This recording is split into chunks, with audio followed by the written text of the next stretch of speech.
আসানসোলে আবারও শোকের ছায়া। চিরবিদায় নিলেন আসানসোল গ্যালাক্সি মলের assistant vice president Sanjay Chatterjee. আমরা অনেকদিন ধরেই লক্ষ্য করেছি আসানসোল গ্যালাক্সি মল প্রায় বন্ধই ছিল। রিনোভেশনের কাজ চলছিল, অর্থাৎ পুনরায় নতুন করে রূপ দেওয়ার চেষ্টা। আর এই নবীকরণের দায়িত্বে ছিলেন আসানসোল গ্যালাক্সি মলের ভাইস প্রেসিডেন্ট সঞ্জয় চ্যাটার্জি। দুদিন আগে অর্থাৎ 8ই মে গ্যালাক্সি মলেরই একটা পার্ট নতুন করে চালু করা হলো, অর্থাৎ ওপেনিং করা হলো। সেটারই ভিডিও তোমরা এখন দেখতে পাচ্ছ। আজকে সকালেই জানতে পারি যে উনি আর আমাদের মধ্যে নেই। কি হয়েছিল অনেকেই কোয়েশ্চেন করেছে যে ওনার হঠাৎ করে কি হলো। আসলে আজ সকাল 10টা নাগাদ হঠাৎই বুকে ব্যথা হয়।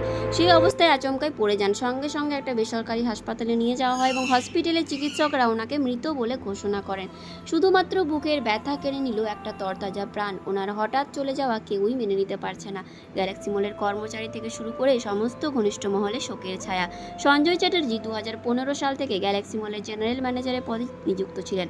পরে 2023 সালে প্রমোশন হয় এবং বর্তমানে তিনি আসানসোলের গ্যালাক্সি মলের অ্যাসিস্ট্যান্ট ভাইস প্রেসিডেন্ট পদে নিযুক্ত ছিলেন। তার ব্যবহার, সৌজন্যতা বোধের জন্য সকল আসানসোলবাসীর কাছে প্রিয় ছিলেন। আজ ওনার চলে যাওয়াতে আমরা সকলেই স্তব্ধ হয়ে পড়েছি। আমি দুদিন আগেই গেছিলাম ফুড কোর্ট ওপেনিংয়ের ভিডিও করতে। খুব ভালো ব্যবহার, অনেক গল্পও করলেন। আপকামিং প্রজেক্ট নিয়ে পুরো মলটা নতুন করে রূপ দিতে চেয়েছিলেন। 8ই মে সেটারই ওপেনিং হলো, কিন্তু তার স্বপ্ন পুরো মলটাকে নতুন রূপ দেওয়া, সেটা আর তার দেখে যাওয়া হলো না। ওনার আত্মার শান্তি কামনা করি। তারাদের দেশে উনি ভালো থাকুন, সুস্থ থাকুন।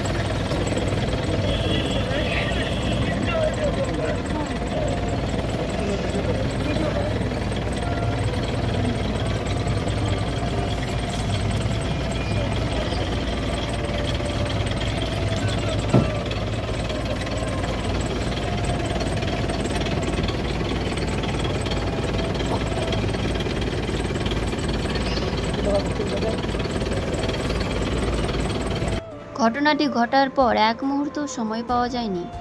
রাস্তাতেই তিনি শেষ নিঃশ্বাস ত্যাগ করেছেন। হসপিটালে আনতে আনতেই তার জীবন শেষ হয়ে গেছে।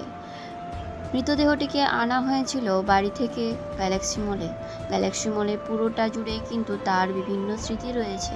পুরো গ্যালাক্সি মলটার চত্বরে কিন্তু তার এই শবদেহ ঘোরানো হয়েছে। তারপরে কিন্তু দামোদরে নিয়ে গিয়ে শেষকৃত্য পালন করা হয়েছে। ভিডিওটি দেওয়ার কোনো ইচ্ছে বা মনোবৃত্তি ছিল না, কারণ আমি ঠিক দুদিন আগেই তার সাথে কথা বলেছি। কত গল্প করেছেন উনি, এই হবে ওই হবে, এই প্রজেক্টটার বিভিন্ন রকম প্রজেক্ট নিয়ে কথা বলেছেন। আপনাদেরকে আবারও আসতে হবে, আবারও ব্লগ করতে হবে, প্রতি মাসে আসতে হবে, প্রতি মাসে একটা করে নতুন নতুন প্রজেক্ট ওপেন হবে। আজ সব যেন মুহূর্তের মধ্যে শেষ হয়ে গেল। কিন্তু অনেকেই কোশ্চেন করেছিলে, ফোন করেছিলে যে কী হয়েছে, ওনার কী হয়েছে।